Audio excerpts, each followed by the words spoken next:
Mombasa, ville côtière du Kenya. Fin décembre a commencé le procès d'un des criminels les plus recherchés du pays, Faisal Mohamed Ali. Arrêté un mois plus tôt en Tanzanie, puis extradé au Kenya par Interpol, il est accusé de trafic illégal de trophées de chasse d'animaux exotiques. Comprenez, de l'ivoire. Ce type d'arrestation reste pourtant rare. Les activistes espèrent que ce procès mettra à jour les circuits illégaux qui vont de l'Afrique vers l'Asie. Nous ne cherchons pas seulement à capturer les petits poissons, mais aussi les gros. Peu importe, quel que soit leur degré de responsabilité, leur richesse ou leur connexion hors du pays. La loi prévoit qu'ils soient toujours rattrapés. Si les saisies sont courantes, les arrestations, elles, suivent rarement.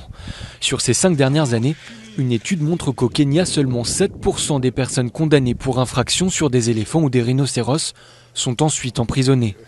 Cela s'explique notamment par la complexité des réseaux, des sortes de mafias de l'ivoire très prospères qui multiplient les intermédiaires et les complices, rangers, expéditeurs, politiques et juges.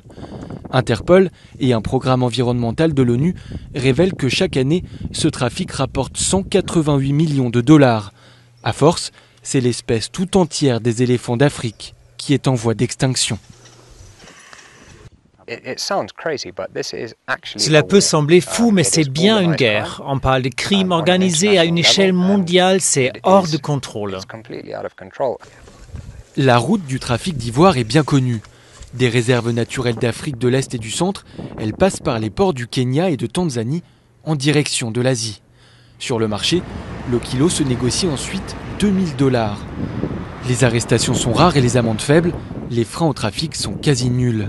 Pour ce commandant de police, une condamnation ferme d'Ali pourrait changer la donne.